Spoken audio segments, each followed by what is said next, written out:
Featured on WKHR, Pastor Dr. Ray Hagins.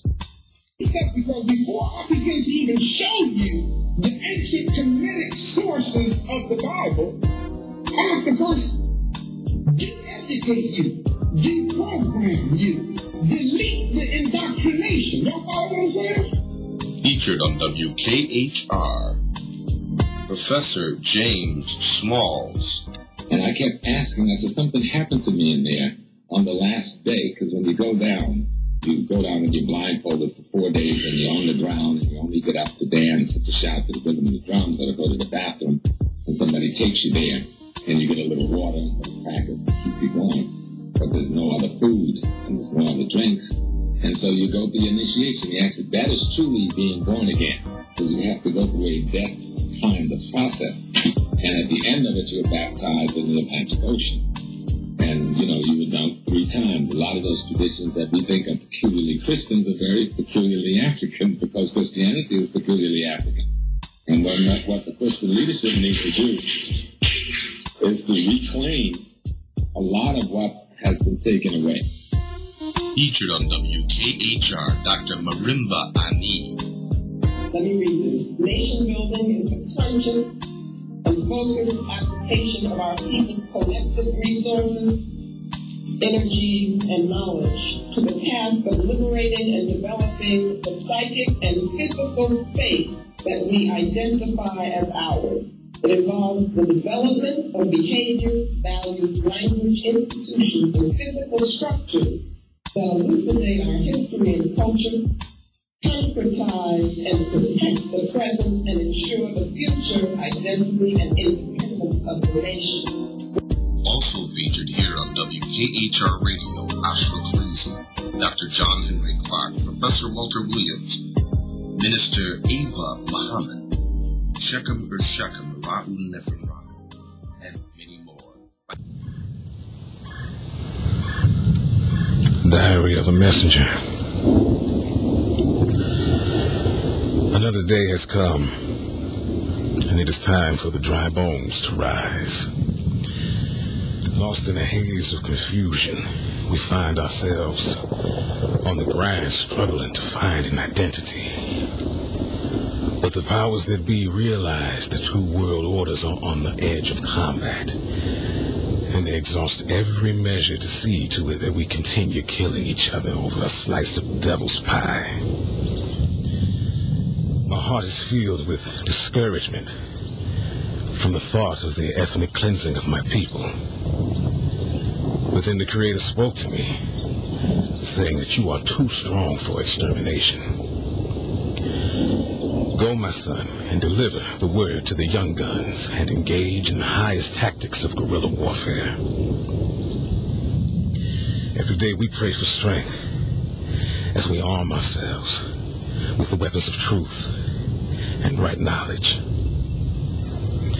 Contemplating on industry thoughts, I came to see that to keep the message pure, it must be kept free from corporate entities who wish to corrupt the minds of the sons and daughters. My mission is plain, and I am clear on my assignment. And when I bring this truth to the Hotep family, Pastor E.S. Upchurch here, and we're going to let Brothers Keepers take us into our libation for the show.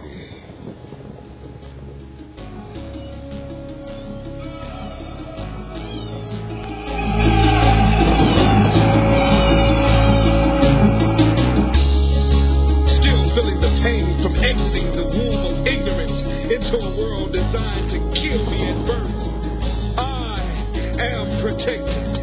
The elder council consisting of Grand and Baba, Doc Jones and Mama Y'all, Lucky, Stormy, and Antoinette, Geraldine, Dr. Stovall, Sister Parsi, and Brother Jabril send forth the energy to make us feel our work is not in vain.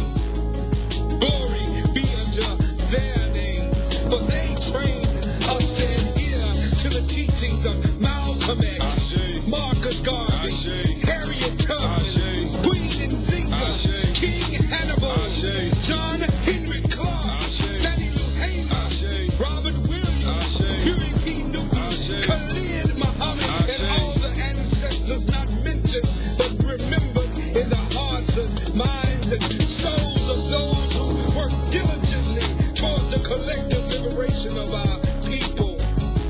we say, Ashe. And to the unborn soldiers, listening, watching, and waiting for their rites of passage through the portholes of love that exists between a black man and a black woman, the first trinity under God's Son, S-U-N.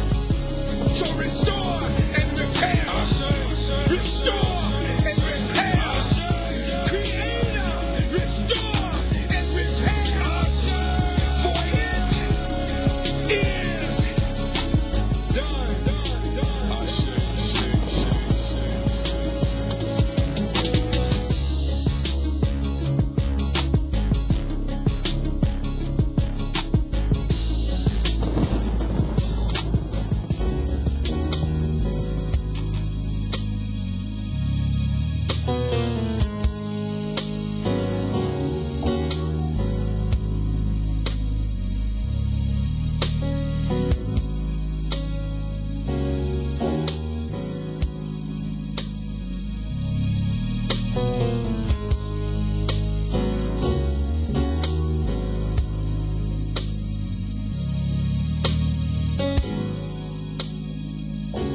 Well, Ma'at Hotep to your family. This is Pastor E.S. Upchurch, also known as Imwalimu Asad Jehudira. I'm the chief elder of the African village here in Milwaukee, Wisconsin, and we want to say to you, Ma'at Hotep. We bid you the greeting of all Africans everywhere, all over the United States. We bid you peace, we bid you love, and we bid you the will and the truth that the Creator has afforded us. We are very glad to be with you.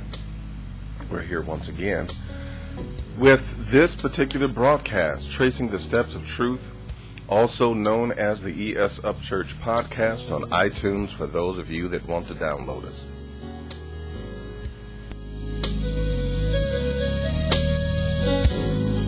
We've got a wonderful show for you tonight. We're going to be talking about the next Maaffa. How will you survive? We're going to be coming right up, of course, knowing that Brothers Keepers has already led us into libations. We want to give a shout out to all of you who are ready for truth, who are ready for an in-depth discussion on tonight. Join us, get yourself comfortable, because we're getting ready to get knee-deep in powerful truth.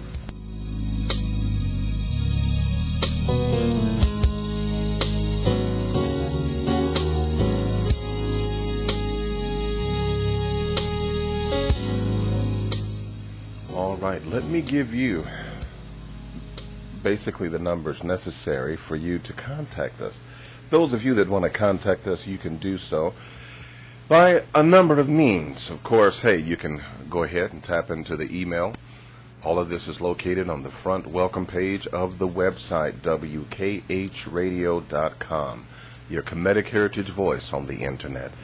You can go ahead and you can log in. And from that portal of the welcome page, you can enter into the Ma'at chat room. That's right.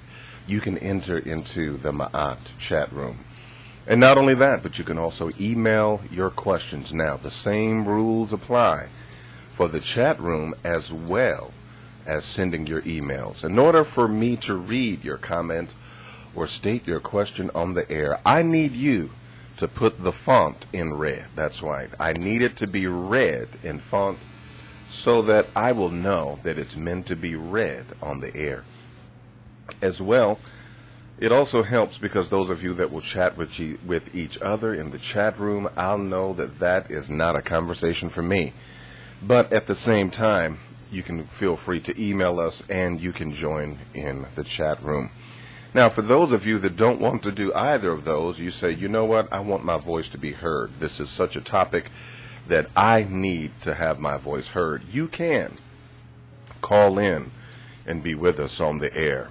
You can call in. The number here is 877-458-9547. That's 877-458-9547. And we bid you greetings in the name of the one true, in the name of Ra, in the name of the one before any deity was called Jehovah, before any deity was called Elohim, El Elyon, Yahweh. Jehovah Jireh, Jehovah Nisi, Jehovah Sitkinu, Jehovah Rapha, Jehovah Mekadesh. Before all of those gods were named, yes, there was Ra, there was Amun-Ra, Amun-Ra Patah, and we bring you blessings in the name of the one true, known by many names, by many people. Tonight's subject is, of course, the next Maaffa. How will you survive? Now, I know that this may seem, it may seem like it's not a good topic to be talking about, simply because we just, we're getting ready to have our first black president. And I know some of you would disagree with that. You'd say, well, no, this is not our first black president. And some of you jokingly say, no, he's not the first because we had Bill Clinton. Well, that's, ha ha, he he.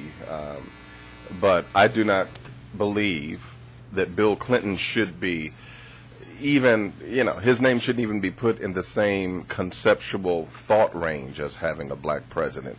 And it's really derogatory because people say, well, yeah, Bill was sleeping with everything in sight, so yeah, he's the first black president. Well, see, that's derogatory against your own people. It's derogatory against your own kind. So you should be, ashamed of yourself for even joking like that. Well, we're getting ready to bring in the first black president, and many of us are saying, hooray, this is wonderful. Now, I will state at the outset that I am very pleased that we have a black face in the White House, but let us not get it twisted, because that is exactly what it is. It is a black face in the White House. While I do deeply respect Barack Obama, while I deeply respect and love him and his family, and I appreciate what he means to us, at the same time, I must speak the truth, the whole truth, and nothing but the truth, and give you to understand that Barack Obama has become the latest, greatest white power with a black face. And this is nothing, this technology, this social technology is nothing new. But Barack Obama is the new face of white power over America, and he must, by all means, represent white power to a greater extent in order for him to maintain office. One reason is simply because it was, white America that put him in office.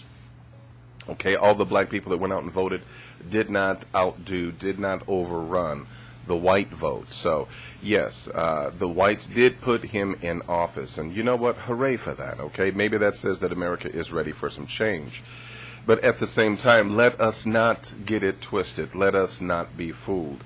There is a bigger game being run. There's a bigger game being played, I should say. And there's a deeper lesson to be learned. Because when you look at the strategies and the techniques of those who have come against us, they've always used us against us.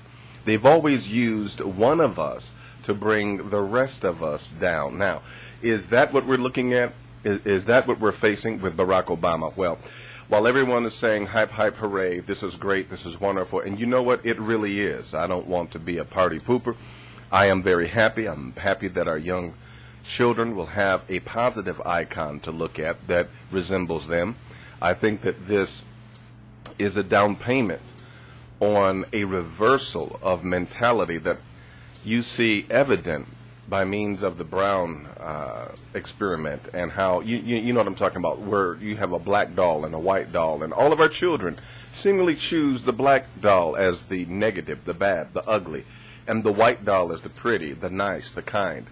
And so I think that it's a down payment on reversing some of the psychological damage that has been done to our children. But at the same time, once again, we must state the truth and the whole truth, which simply is that whenever the powers that be have wanted to do their greatest harm to us, they always used one of us to open the door to inflict that great pain and to inflict that harm.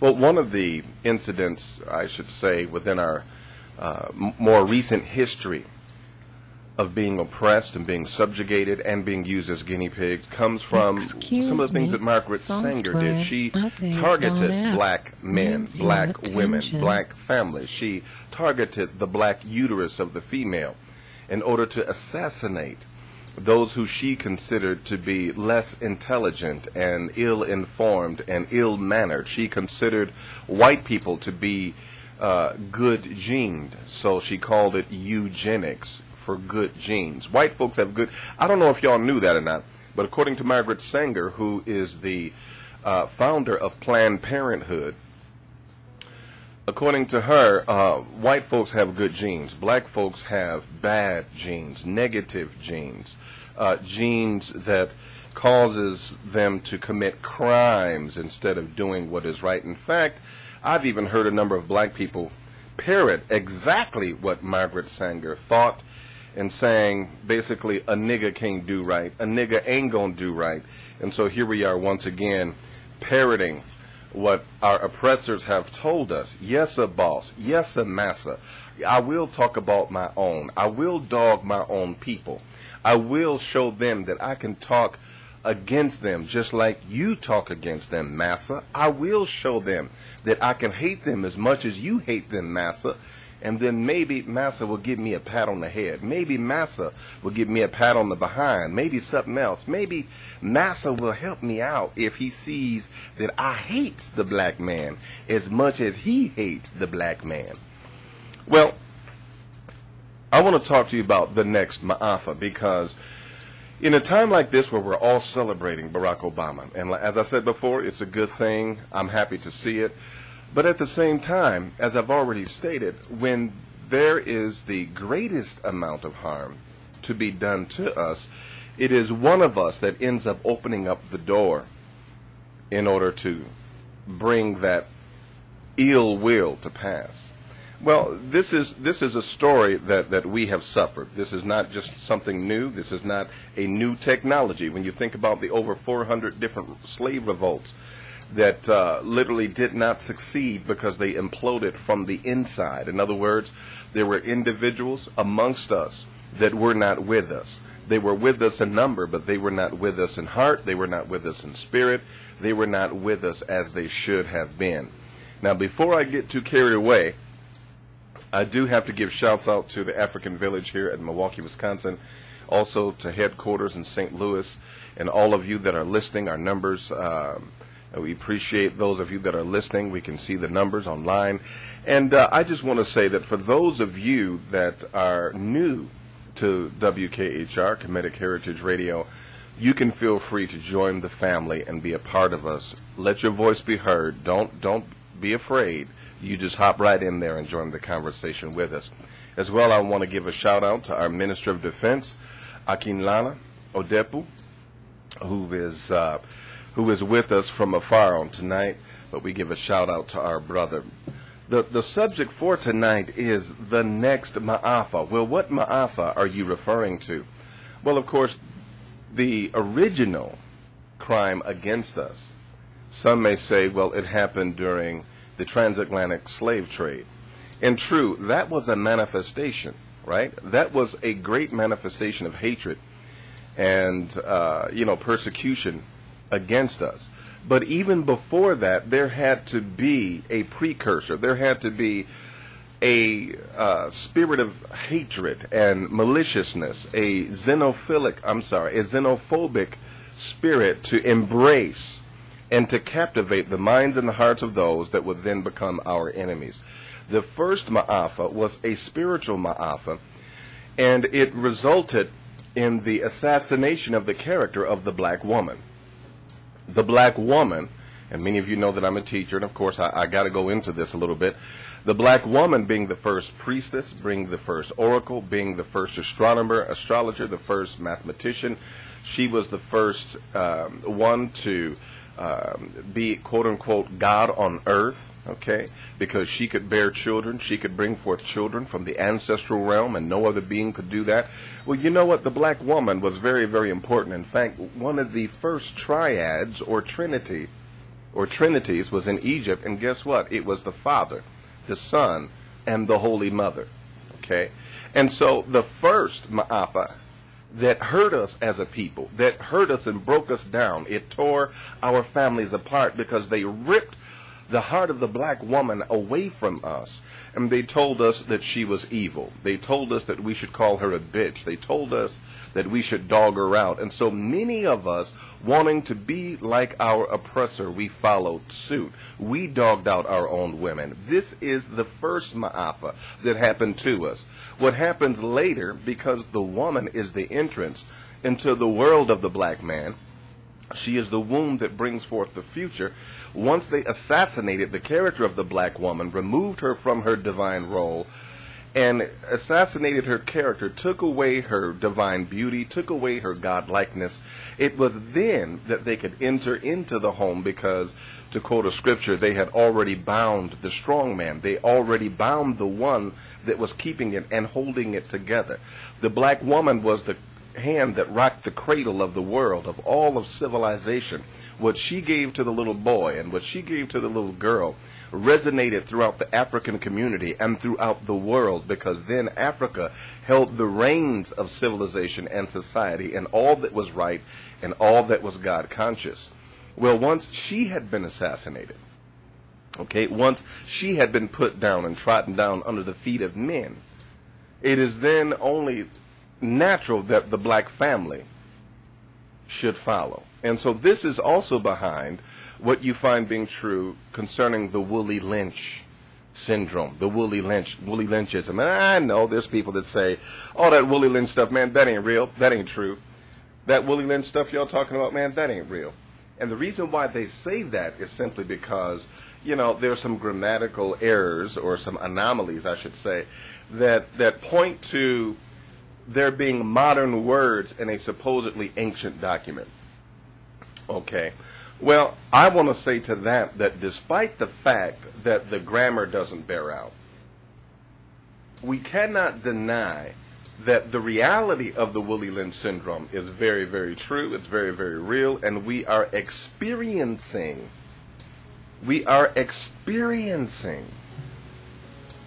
the truth behind Willie Lynch.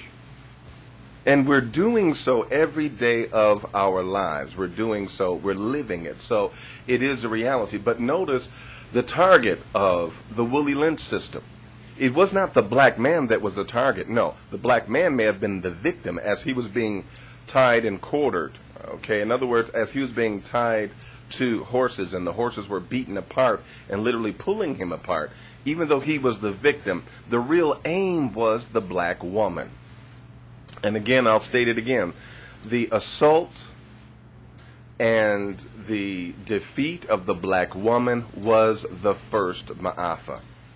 And it was designed to be able to destroy and to manipulate the minds, the future minds that would come out of the black womb. And by means of pressure, cause the black man to resemble socially that which a black woman used to be. Well, in my way of looking at it, that was the first Maaffa. Well, the second Maaffa was the transatlantic slave trade. Some people say, well, you know, the New World Order. No, I'm sorry, brothers and sisters, there is no New World Order. There is no New World Order. This has been going on for centuries. We're just witnessing different phases of it. And what I like to style our present day existence as is the frog in the kettle. Some of you know about the frog in the kettle, right?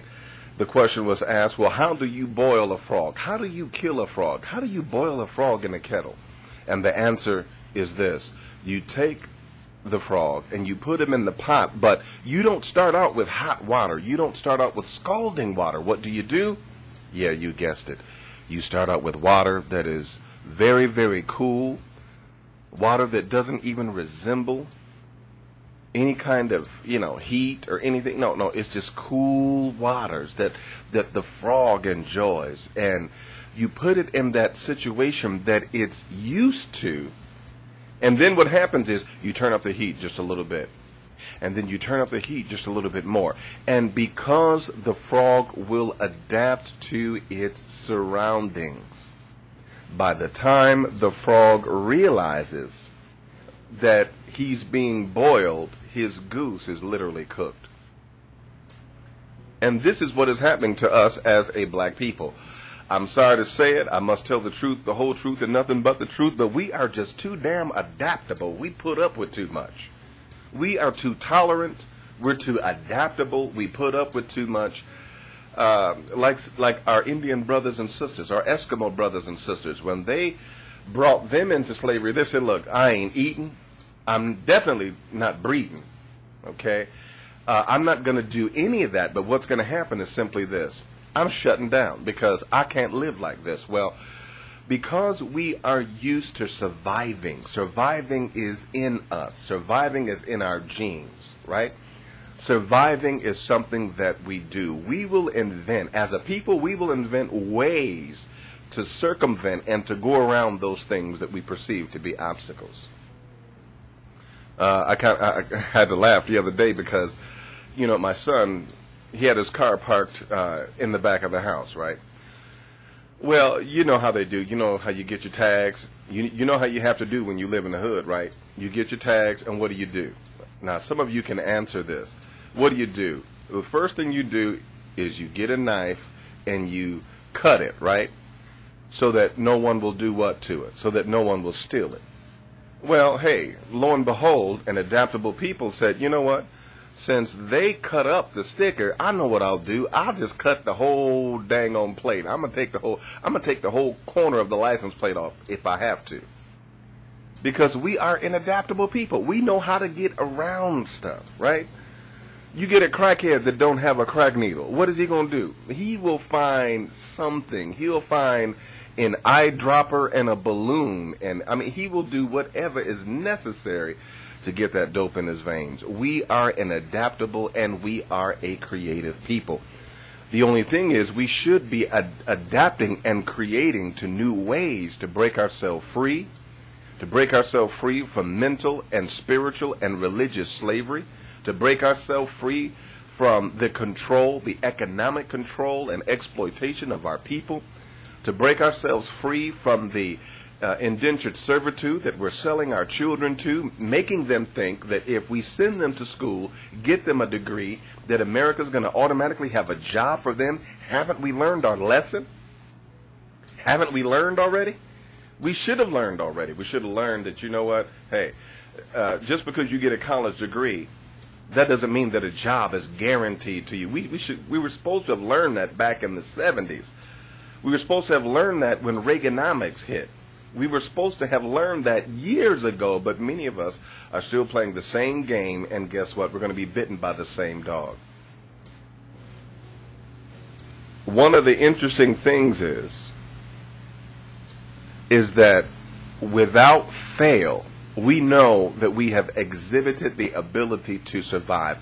If all of the other races of people had to endure what we endured, they would not have been able to make it. But now the question still is valid concerning the next Maaffa. How will you survive? Well, okay, Pastor Upchurch, what are you talking about next Maaffa? Well, let me give you the latest, greatest strategy. I kind of hinted to it already, but the latest, greatest strategy for the upcoming Maaffa is simply this. That number one, if you notice the way trends have been such that individuals can do more today than what they could do back in the day. For instance, let's say you take a Jay-Z, right? You take a Jay-Z. For back in the day, a person, I'm talking about back in the 70s, back in the 60s, a black man or black woman was just happy being on the silver screen or happy selling thousands of records or maybe even 1 million records. They were happy with that. But guess what? Now, today, what it took a corporation or an empire to do back in the day, back when, now a single individual is able to do the exact same thing. So what does that mean? That means that then an individual can become so empowered to where they can do what a larger entity could do back in the day. Well, Pastor Upchurch, I don't see how that's important. I don't see listen, I'm about to break it down to you. Because if you notice, this is the same social technology behind the formation of the terror cells that seemingly have no head. You have individual pockets that are now able to do what the whole was able to do, okay? And so you have kind of like a breaking down where you don't have great numbers, but you have the same activities going on, and it's without a head, and you've got all of these different cells all over the place. If you listen to what they're telling you, there's a lot of cells, terror cells, okay, according to Homeland Security and according to, other government reports, and they seemingly don't have a head, okay? This is the same social technology that's taking place in all of the other industries, right? It's taking place everywhere. A single individual is able to podcast, they're able to go on television, over the internet, and you're finding this technology all over the place. Well, how does this translate to warfare?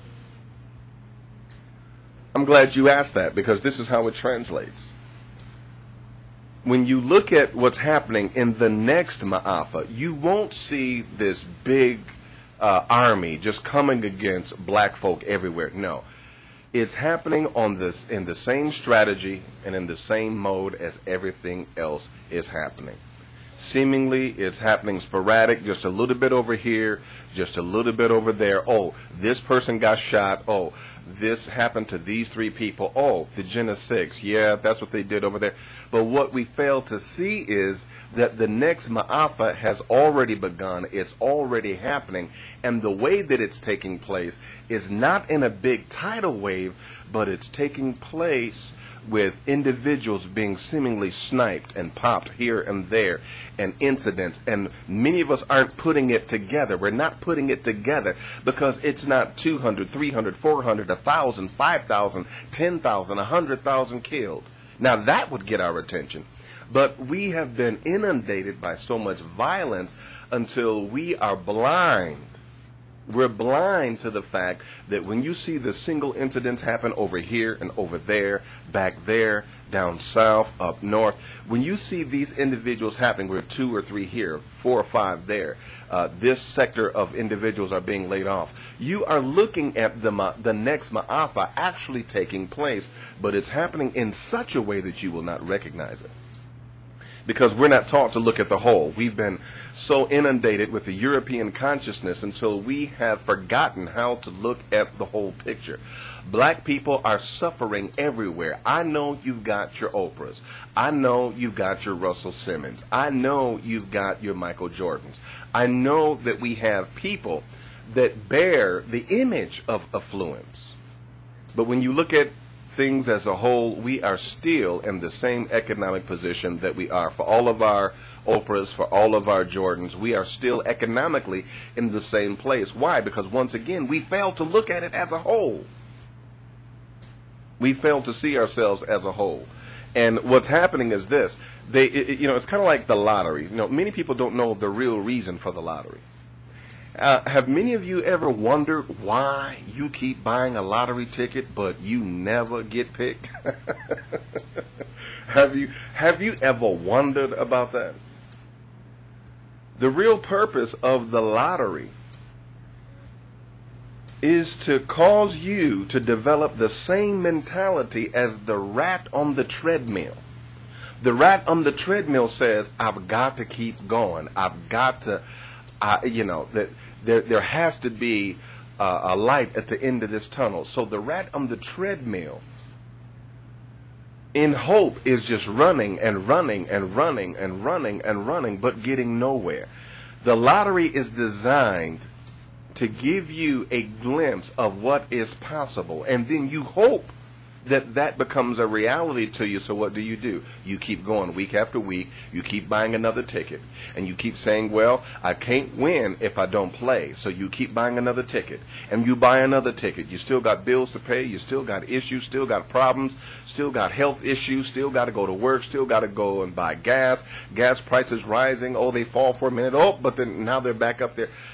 It's a rat on a treadmill designed to give you just enough hope to keep you going. Okay, and it's all socially designed to break you down.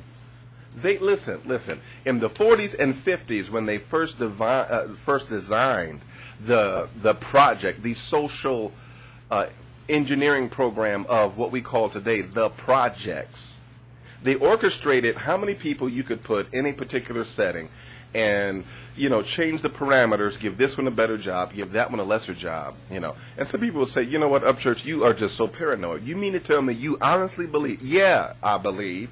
Yes, I've even seen some of the reports. I've seen some of the information of these social experiments because we are dealing with evil, wicked, mad social scientists who are bent. Listen, we got to get up on what they're on. They are bent on controlling things for the safety and the security of their race. But we're not. We're trying to love everybody. We're trying to be everybody's friend. We're out trying to fight other people's battles rather than fighting our own battles.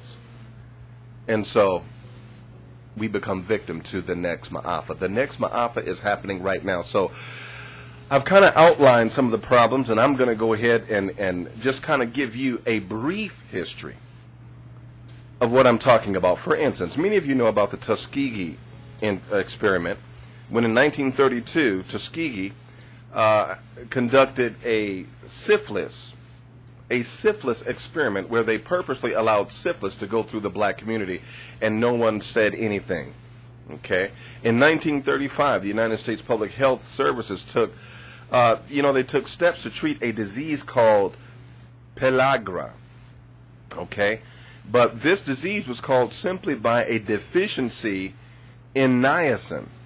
But the reason why they didn't do anything about it was because there was nothing but poor black folks dying, so they did absolutely nothing about it. In 1939, Margaret Sanger, as I already mentioned, she started, she organized her Negro Project, where she got black folk, black preachers, to basically, make her movement acceptable to other black folks so that she could then plan the assassination, or I should say, plan the genocide from the womb of many black and Hispanic individuals.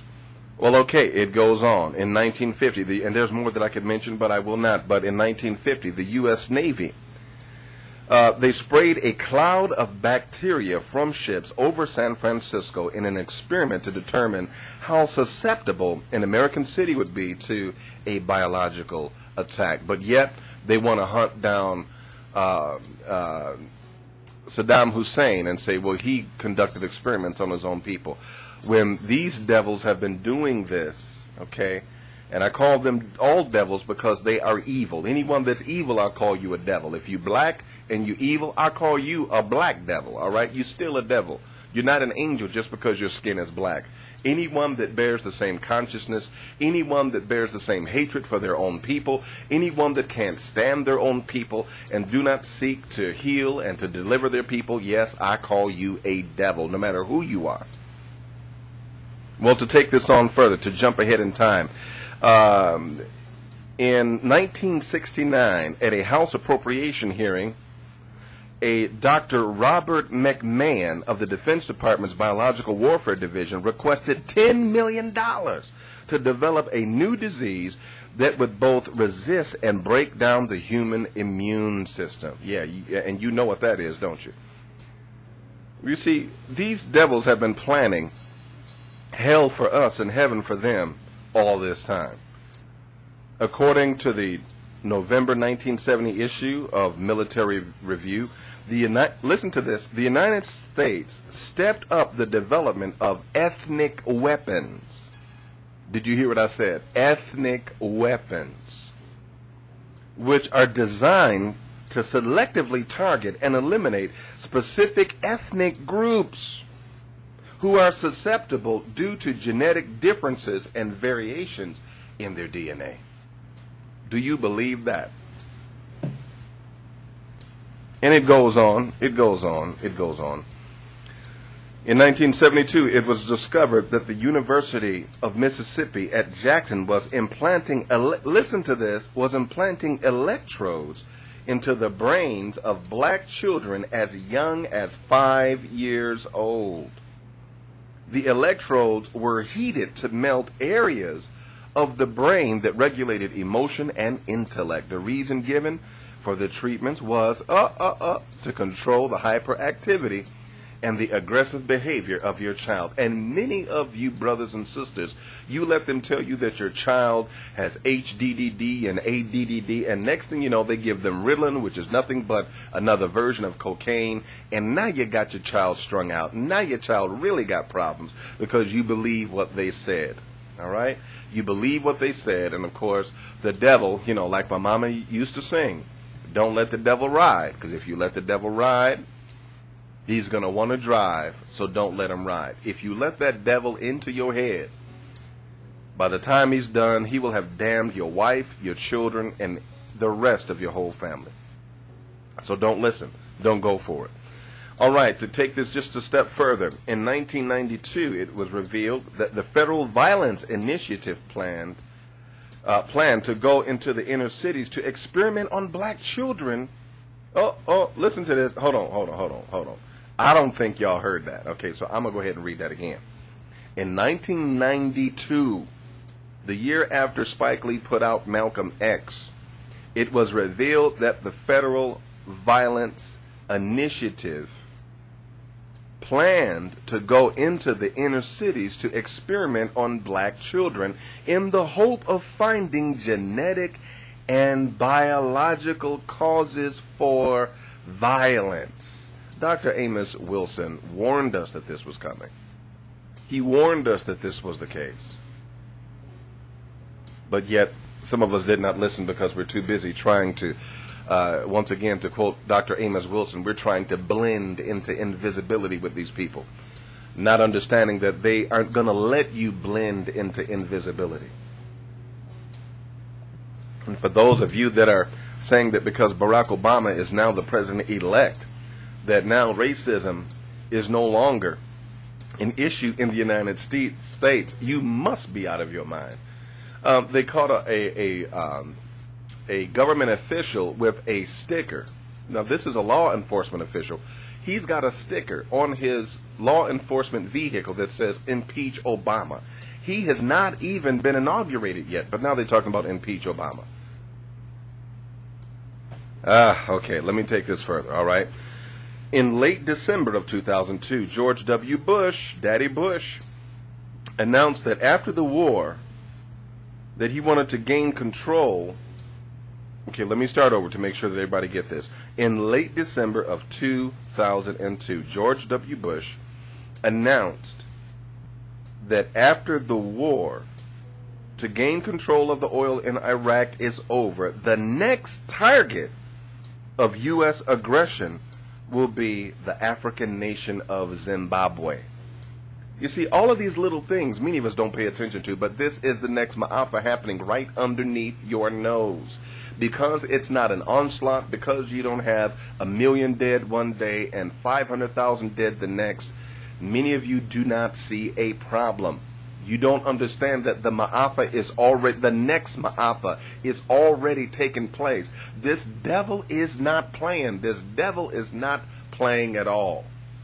But meanwhile, they give you Dancing with the Stars. They give you all of these Mickey Mouse shows that's got you feeling for Beth and Sally and Bob and Stanley, got you feeling their emotions and feeling their pain, but you don't even have enough sense to feel the own pain and the emotion of your own people as you live with them and walk around on the broken glass. You walk around and see your children having to play with tires. You know, all of these things that we see, but yet we feel for somebody else because they put them on our television. And ain't got enough damn sense to feel bad for the members of our own family and our own race. Too busy watching somebody's soap opera, feeling their pain, getting involved in their situation, living their dreams.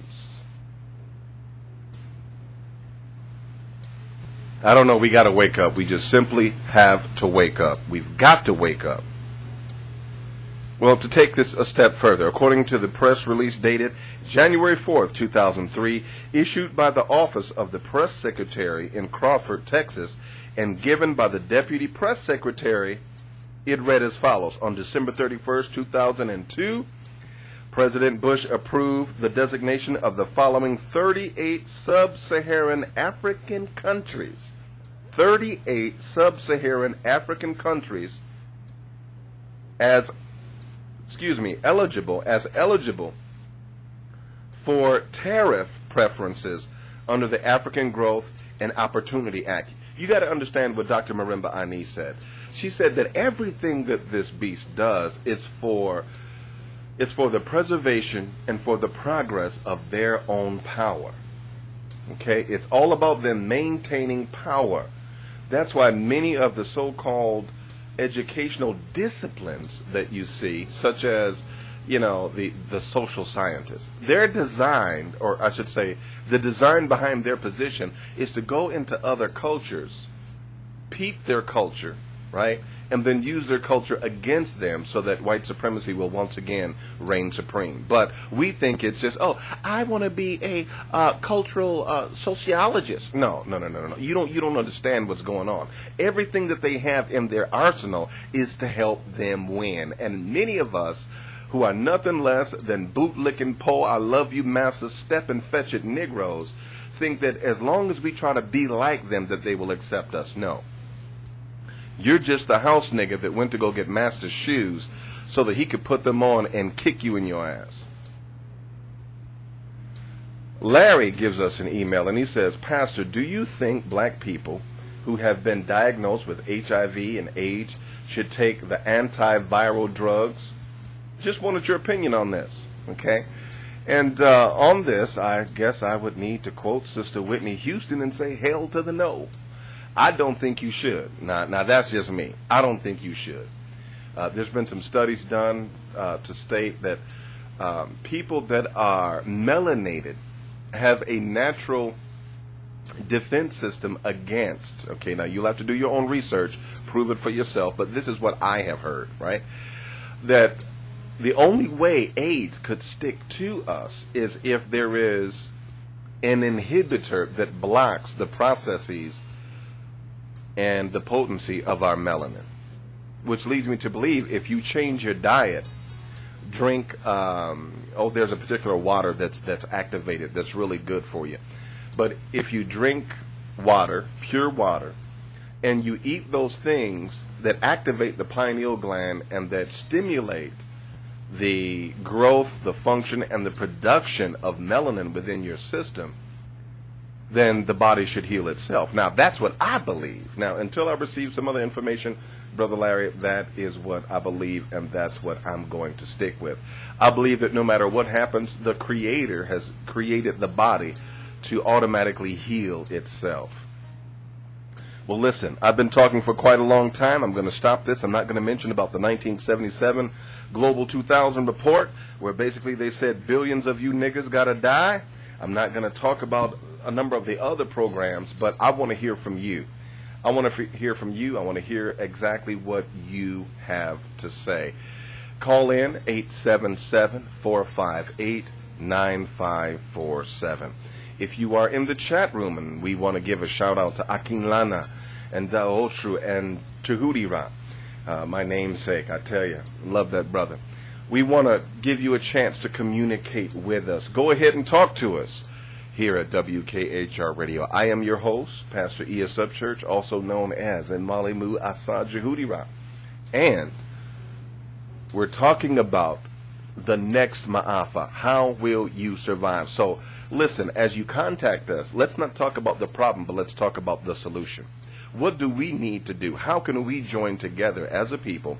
And how can what are some of the steps that we should and could take in our families, in our neighborhoods, in our homes, and in our communities?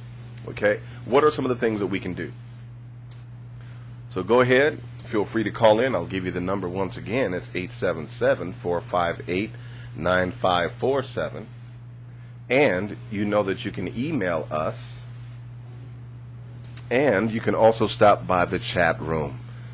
All of this is accessible from the welcome page of the website at WKHradio.com.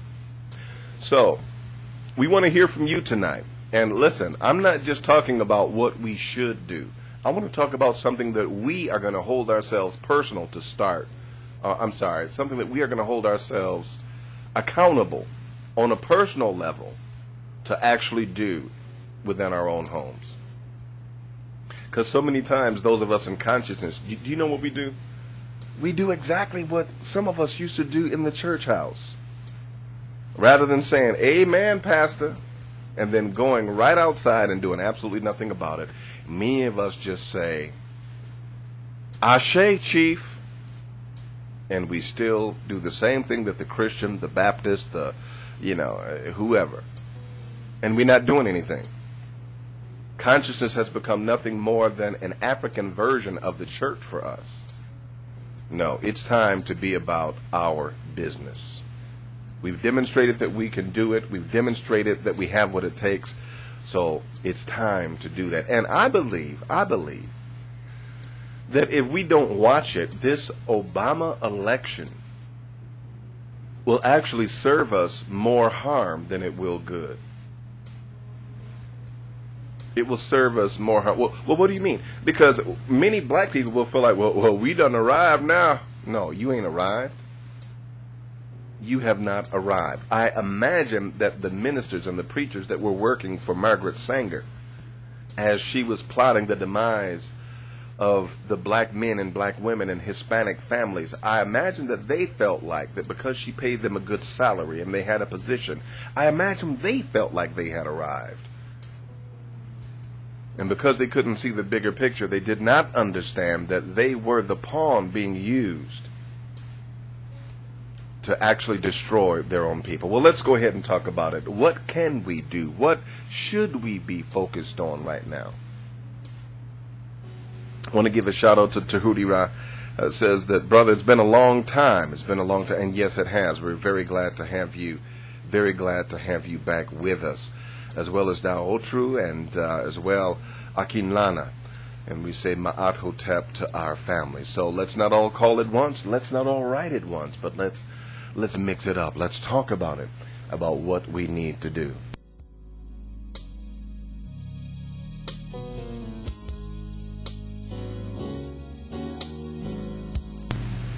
Now, while we're waiting for some of our family to contact us, I want to say, there's a very good book about Shaka Zulu. And in this, now I say that this is a good book, number one, because it's written from a European perspective. And I say it's a good book because it shows you exactly what they think of us. And it also shows you some of their strategies that they use against us. One of the strategies that's used against us is found in its beginning pages.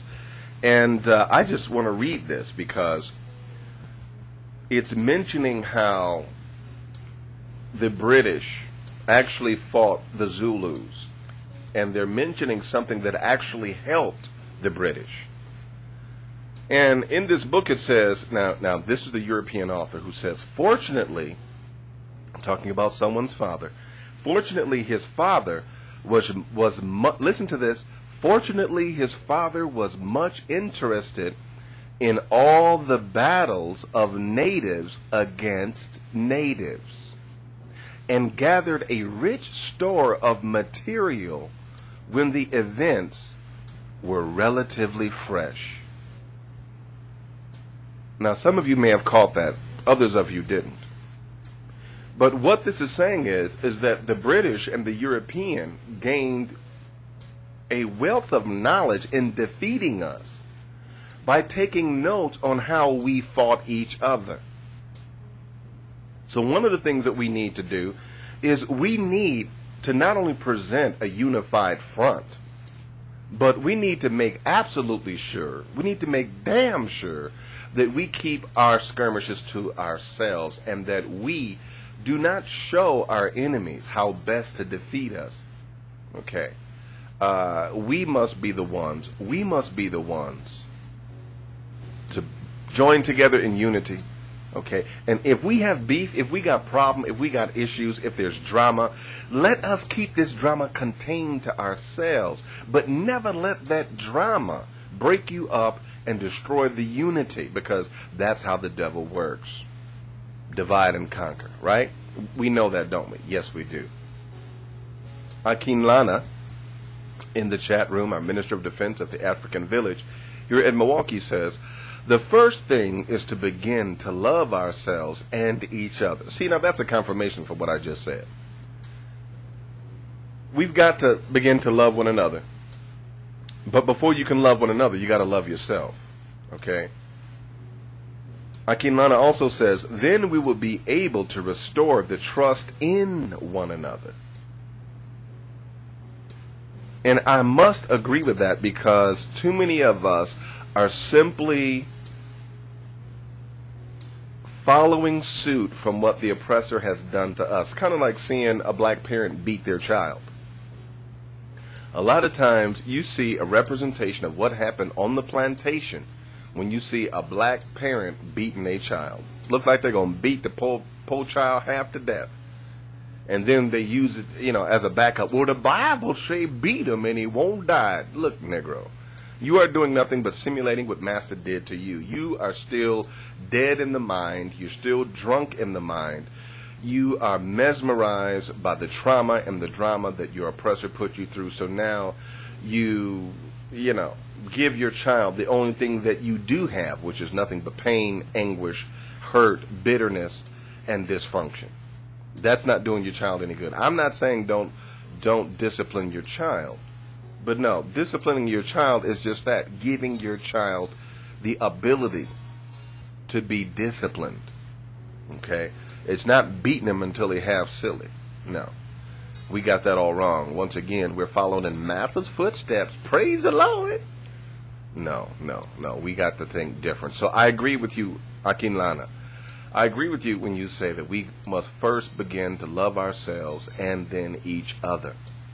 And see, a lot of this stems from, once again, we haven't looked at the big picture.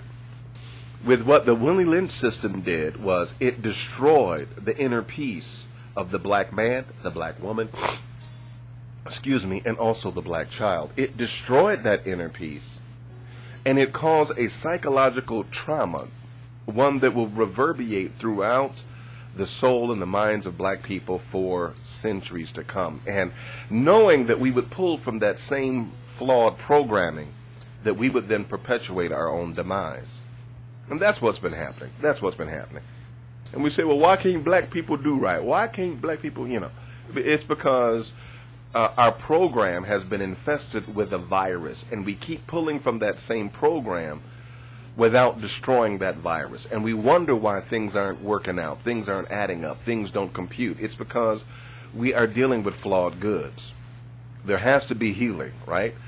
There has to be that spiritual healing. But you know what? Someone has got to demonstrate, for all the spiritual healing and self-help and mental peace and all of this good stuff, good, nice, warm, fluffy feelings and all this kind of stuff, there has to be a demonstration of peace, love, and forgiveness for one another. We will forgive. And in fact, think about it for a minute, because black people as a whole, we are so forgiving of other people. Like the case that, where was that? I believe it was in South Carolina. Listen, y'all. Some of y'all know about this already, but I'm going to go ahead and share it again. In South Carolina, they took the black folk now. Listen to me. Black folk took the Ku Klux Klan to court because they would not let them eat in their barbecue restaurant.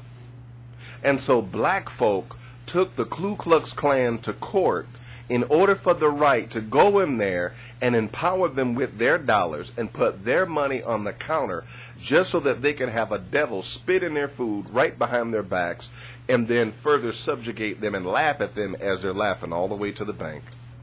Yeah, we won a victory. Woohoo! That's great. Look, Negro, you are brainwashed. You are brain dead. You must wake up.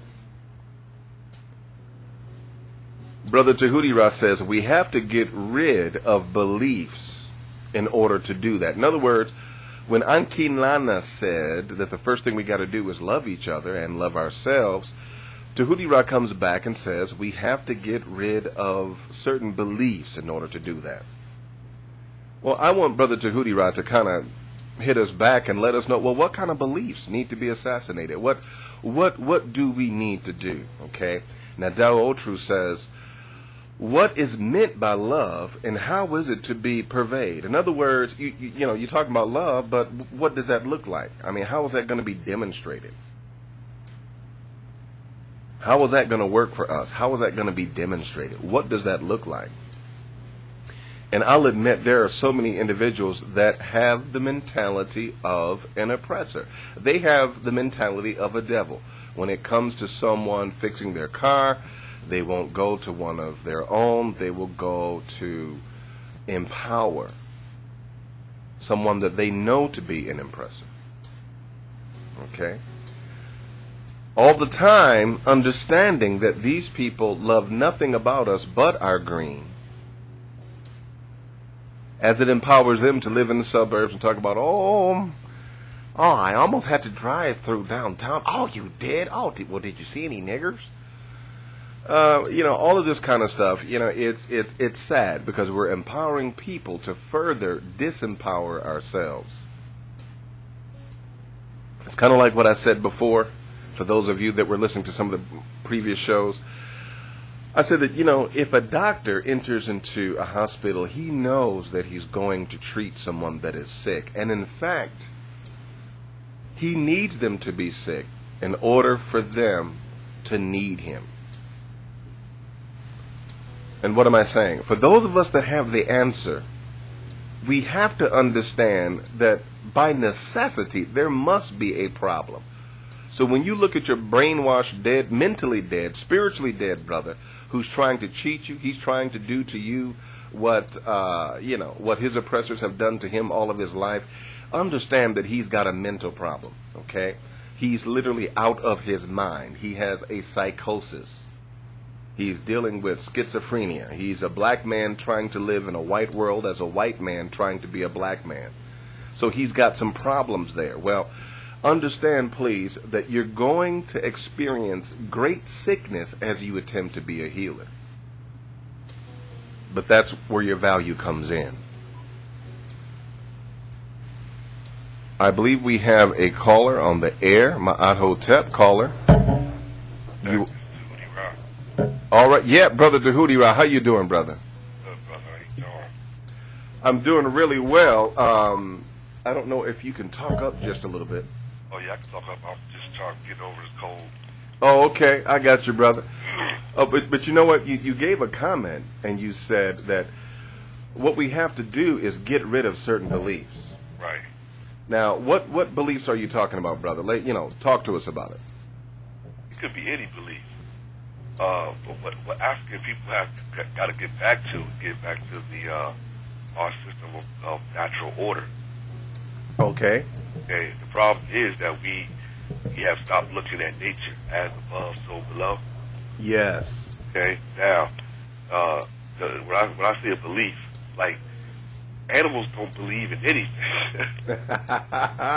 Yeah. That's what African people didn't do. They didn't believe in anything. They followed what nature provided for them. Animals don't believe in suicide. That's a European concept. Yes, sir. Because an animal will fight to death for its life.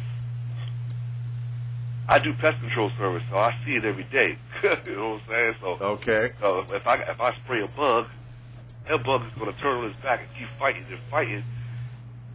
Now to spray it again. Okay.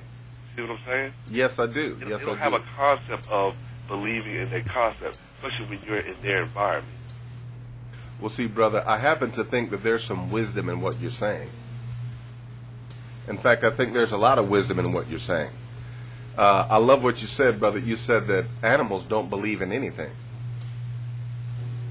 But what they do have, they have the innate desire to live. Exactly. And you know what, brother, I really feel like that is a key element, because it's like some of us, we don't care. It's like we have no concept of the fact that there are forces trying to eliminate us. Right. They're trying to exterminate us. Okay? One thing that really, comes to my mind is what Senator Henry Berry said in the 1832 Senate. He said that we have taken all measures and means whereby the Negro, or the slave, I should say, may perceive light. He said that we've taken that away from them. We've taken away their ability to see light. And he said, and if we could take away their ability completely, then they would be like the animals of the field. And I want to say that, you know what, to a greater extent, there is some wisdom behind not being so carried away by our beliefs and just understand, look, they're trying to kill us. I've got to survive. So let me put down my Quran for a minute. Let me put down my Bible. Let me put down that fluoride toothpaste that they charge. Yeah. And see now It destroys your enamel. yeah, and see that is also another part of it. Because you and I both know that fluoride toothpaste not only damages the enamel, but it also, Hitler gave he fluoridated the water in the Jewish death camps so that they would not want to leave their oppression. Exactly. Well, brother, I thank you for your comment. I thank you for calling in. And may the Creator smile on you and help you to get over that cold. Oh, yeah, definitely. I had to come back strong, brother. All right, brother. Hey, man, I do appreciate you listening to WKHR. I appreciate you being with us. And, hey, man, Maaffa Tap. All right, Dr. Tap. Peace. And I just want to say, you know what, I'm delighted that we can tap into certain areas of truth. I mean, I think that is profound. The brother said animals don't believe in anything. But what is it that keeps us fighting one another? Our beliefs. You don't believe in Jesus. You don't believe in Allah. Allah is the only, and we got all of these things to separate us and divide us and cause us to fight one another rather than join together with one another. Akim Lana says, that happens with the destruction of the Euro psyche and the discipline to accept our African culture, that being reconnected with natural law and doing so without compromise. Okay? In other words, embracing ma'at. We're going to have to really break some things down. We're going to have to really get back to some basics, because you know what? I got a feeling, family, that by the time this economy gets done with us, we're going to be going back to a number of old ways where you had more than one family in a house. Now, I'll be honest with you.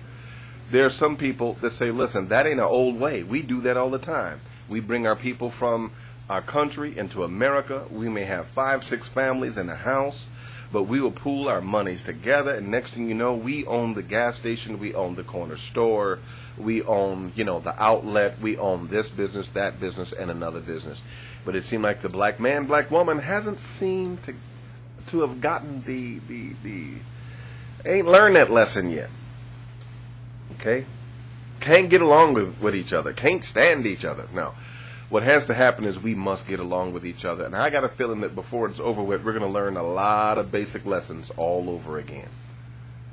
Looking at a comment from Brother Larry, he says, I think we need to pool our money to a single purpose in order to move as a world economic power.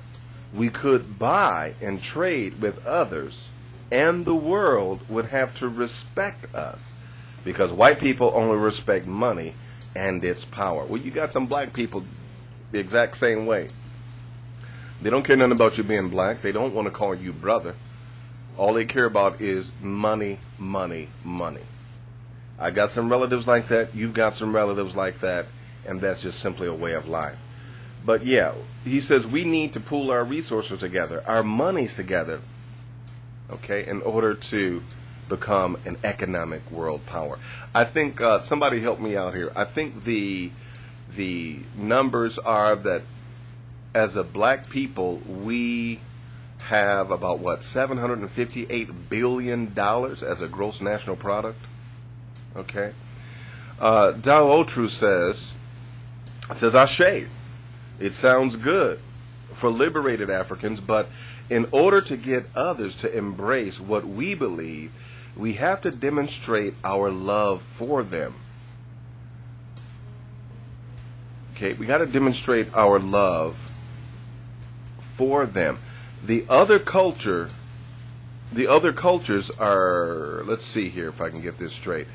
The other cultures are taking care of our people in tangible ways. How do we compete? Oh, that is so good. That is so good. How do we compete with that? The Minister of Defense and myself and another brother have been talking about the need for meeting the needs of people, because there are some people, in fact, the Minister of Defense brought it to my attention and reminded me that there's some people that aren't going to be able to have a discussion about Kemetic truth and spirituality and the netures and, the African way of spirituality, because they're fighting the battle of bills and food on the table and keeping a shelter over their head. And many of us, as the Minister of Defense pointed out, we're just too extended. We are so far extended until bottom line of it is we just gotta too much to keep up, gotta make so much money to keep dubs on our ride, to keep and we're playing this game when we really should be living a much simpler life. Okay. Akinlana says, I also understand that the solution to our problems are simple and they have been laid by our ancestors. It's our ignorance that is complex. Boy, I tell you. Go ahead, Brother Akinlana. Go ahead with your bad self. I have to agree with that wholeheartedly. It's our ignorance that is complex. Looking at, and by the way, I want to give a shout out to Candace that's in the chat room with us. Peace and blessings to you, sweetheart. Want to let you know that there are some good solutions, but I want to go back to something. Daochu says, you know what? We've got to meet the needs of people tangibly. And I think that is something that we really ought to pay attention to. How can we meet the... Listen, when we began to keep our brothers and sisters' lights on, or when we began to put food on the table, keep a roof over their head, it's then that we will get their attention. Because you know what? According to Maslow's hierarchy of needs, people gravitate to wherever they can get their needs met. And I'm talking about the basic needs. Okay? I got warmth. I'm in out of the rain. I got food to eat. And I don't have to worry about those things because those things are there. Now I can focus on spiritual things. Now I can focus on my family. On the website, I state, on the WKHR website, I simply state that we are forever to be victimized by other people as long as we depend upon those people for our food, our clothing, our shelter, and the other things that we need. Okay? And that is the truth, the whole truth, and nothing but the truth. We are too dependent on other people. And so what goes out the window as long as we depend? And you know what happens? We depend on them out of convenience. Okay? In the African village in the past year, I've been trying to get families to plant a garden. Okay? And I admit I'm too busy to even think about a garden, right? But I did plow up my backyard. But I've been trying to get people in the African village to plant a garden so that they will be able, okay, to grow their own food. But guess what? They'd rather go and spend money, and I'm not just talking about members of the African village, I'm talking about black folk at large. Many of us came from the South. We know what the South is all about, but we felt like, no, I've arrived. I'm up here in the North. I don't want to do nothing with no garden no more. And so what do? We are at the mercy of those who decide the prices for the produce that we know will keep our bodies healthy and healed. But no, it's convenience. Because rather than picking weeds out of a garden, I could be laid up watching the latest, greatest television show where Beth goes through and discovers that her husband is actually seeing, and we want to get caught up in all of this foolishness rather than being independent. So part of the fault is that we are lazy. We want it conveniently. What's going to happen when there aren't any grocery stores to go to and for you to get your produce? What's going to happen when the only meat you're going to get is going to be from some rodent that you catch yourself? I mean, what are we going to do when the rug is pulled out from under us as we see the American economy going down, down, down, down. What are we going to do when it finally gets so bad that you can't go to the grocery store? So we have to really, really think again about our own survival. We've got to be serious about our own survival. All right, to tap back in, I'm looking. The phone line is open with the time that we have left. We've got about 12 minutes left here on WKHR Radio. I am your host, Imwalimu Asad Jehudi-Ra, also known as Pastor E.S. Upchurch. And we're talking about tonight, the next Maaffa. How will you survive? Now, for those of you that do not know, this is what I suggest. I suggest, a few simple things. Let me give you one thing that I believe will help you in the interim. There is something called Forex, F-O-R-E-X. You need to check it out, okay? Because the potential is there to make money regardless of what the stock market is doing. Forex is basically exchanging currencies, buying currencies and selling currency, right? You can make money off of that, okay? And that's one thing that we can do. I already mentioned planting a garden. That's one thing that you can do. You could also develop a garden whereby you have a garden, other people that you know have a garden, and then you develop a co-op. And then you have a certain percentage. After it gets so big, you have a certain percentage only growing herbs. Then you have a certain percentage growing, different products, right? And then you have your own farmer's market, you have your own outlet, and you can become completely self-sufficient. Okay, what are some of the other things that we can do? Well, let's kind of tap into this because I see some people talking about it in the chat room. And some of the language is geared towards us being able to love and appreciate ourselves and join together in unity and in harmony. Okay, Dao Otru says, that's right. In other words, don't tell me you love me, but I'm suffering and you don't help me. Okay, there's got to be some demonstration behind our words. How do we become the source of supply for our own people? And I think that is a very good question, because too many of us think that we must depend on white America. We must depend on the welfare. We must depend on someone else for simply getting for simply supplying what we need. Jehudi-Ra says, I would eat a mud pie before I would eat a rat. Well, okay, be that as it may. But Daotru says, a mud pie has no nutrition. Never say never. I tell you what, my daughter said, I don't eat beans, Daddy. I tell you what, one day she got so hungry until she went in that kitchen, man, she tore them beans up, didn't leave nan bean in the bowl. Ate all the cornbread and the juice and the beans that she possibly could.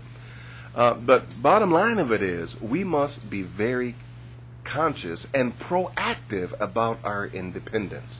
I don't think many of us are proactive about our independence. And with the next few minutes that we have, brothers and sisters, I want to continue to entertain thoughts about what we can do, thoughts about how we can supply for each other, thoughts about the things that we could even use around our home. Now, I was fortunate enough to live with my grandmother for 3 years, and you know what? I can tell you this, she never threw anything away unless it was absolutely useless. Okay? And once again, I feel like we need to tap into that. We need to tap into that wisdom. Okay? I was looking at a show, and they were showing some people in the African bush. And I'm going to tell you the kind of lifestyle I want. I was looking at these brothers and sisters in the African bush, and they were out there hunting, and they looked around them, and they made a house. They made a shelter just upon the trees that were there. And I said to myself, man, no mortgage? I know some of you would say, yeah, and no internet, and no no TV, no Leave It to Beaver, no, yeah. I understand some of you would really hate that because, once again, we're so sucked into this society. There was I forget what planet it was, but there was a factory that was put down in some part of Mexico, and the people would actually work only 2 weeks out of the year. And then they'd have to shut the factory down because they said, well, people got enough money to live for the whole year, so they stopped working. And so one of the board members of the company said, I know what we'll do. So they gave everyone a J.C. Penney's catalog. And when they gave everybody a J.C. Penney's catalog, they let them see all the stuff that they didn't need, but that they could have. Needless to say, the factory stayed open year-round, and they never had another problem because they had been sufficiently Americanized and made to drink from that eternal cup of materialism. Candace says, we have to create an independent mentality. It should be a part of our culture, gardening, bartering, etc. But it may not happen until we are desperate. And you know what? That's what I'm saying, Candace. That is exactly what I'm saying. Some black folk are not going to learn. We're not going to get it until there is absolutely no way out. And I think that many of us may even try to do the, stick them up and give me all the vegetables you got. Stick them up. Give me all the, I know you got some water in that house. And hold some people up at gunpoint. And when that's not going to work, I think some people are going to really realize, you know what? Man, I got to change my mind, and I must begin to do for self. Well, family, we're going to give you the call-in number once again. The call-in number is 877-458-9547. That's 877-458-9547.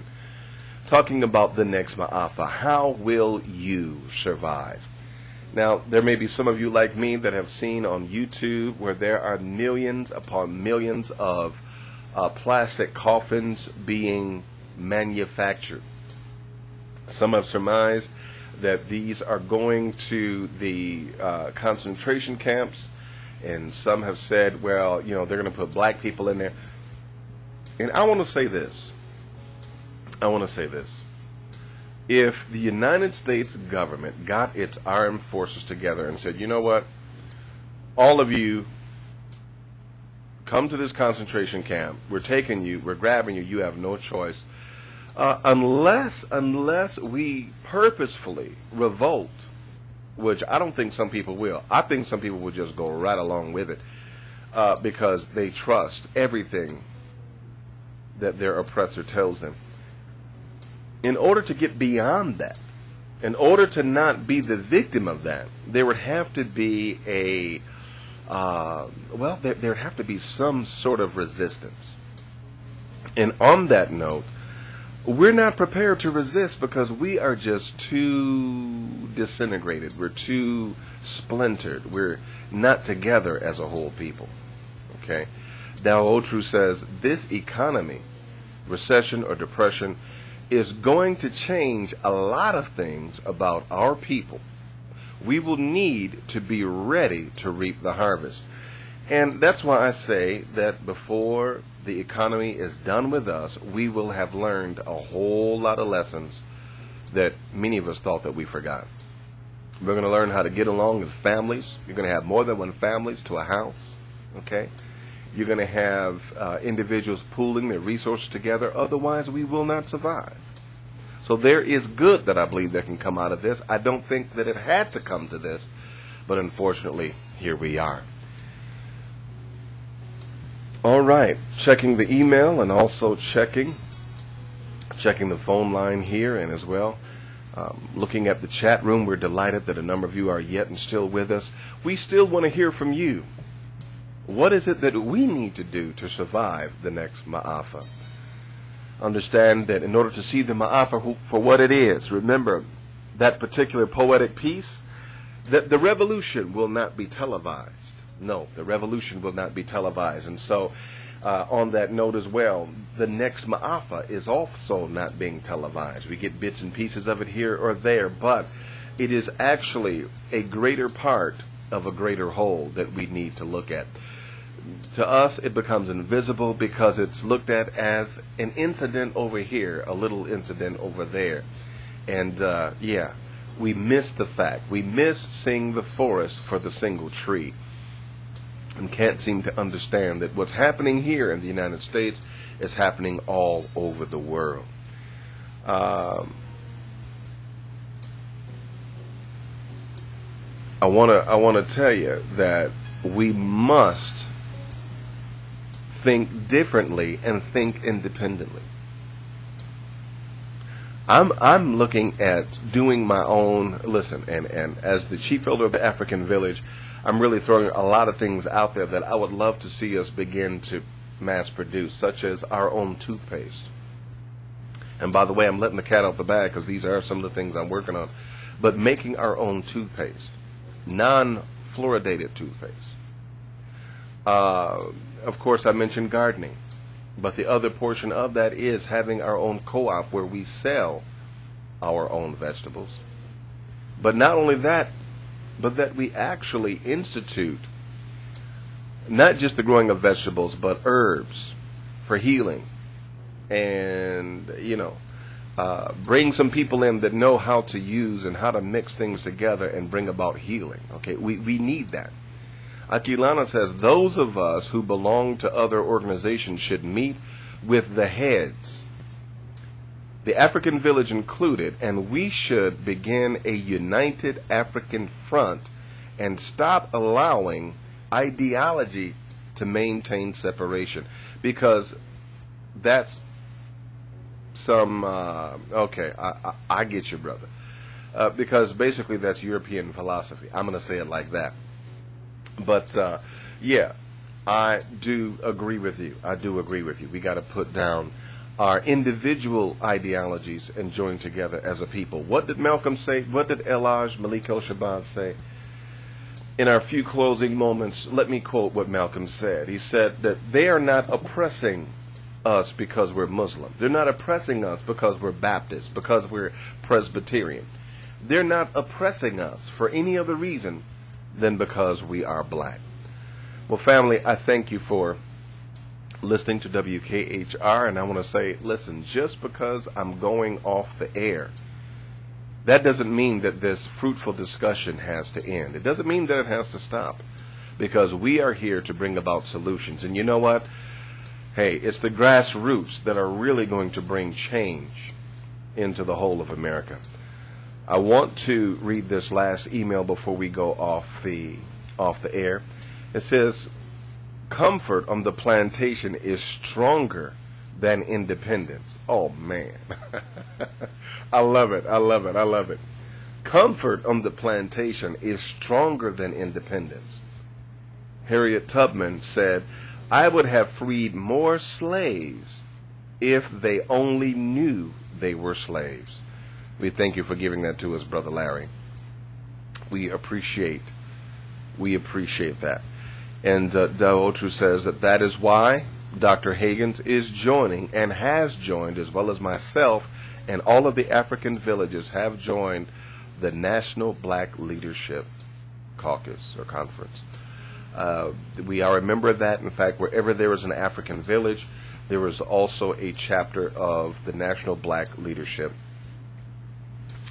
Conference. And so on that note, that's something else that we need to bring to the table and bring to the fore here in Milwaukee, Wisconsin.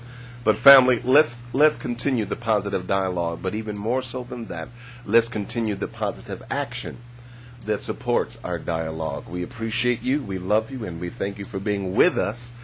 And I have been your host for this provocative discussion here on Kemetic Heritage Radio. We appreciate you. For all of you that have joined us in the chat room, we honor you and appreciate you. We say come back again. We're not finished with this discussion. We want you to be back with us next week.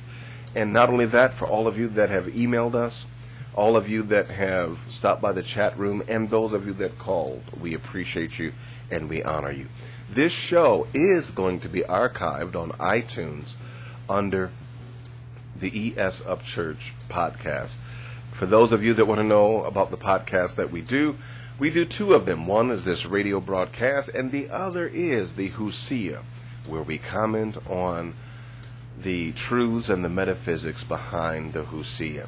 And if you want to find those and may have a problem trying to find them through the iTunes store, just search my spiritual name, Mwalimu. MWALIMU. And we hope that you enjoy what you hear, but more so than that, we hope that you grow and that you prosper by what you hear. And we pray that you demonstrate what it is that you hear by living truth all the days of your life. Well, we thank you. And you are very welcome, Dao True, and we appreciate you. She says, thank you for this message, Brother Mwalimu. Peace and blessings. And we say peace and blessings unto you as well. Continue to join us. Continue to be with us. If you're in the city of Milwaukee, hey, just tap into the website and join us at the African Village at Milwaukee. We appreciate you. You got to know.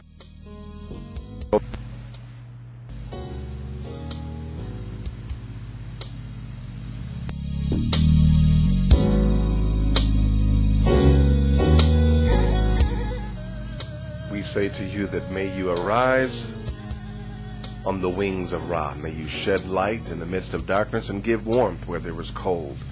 May you be the answer to the problem, the solution that's necessary. May you be the peace in the midst of chaos. And may you always walk in Ma'at all the days of your life.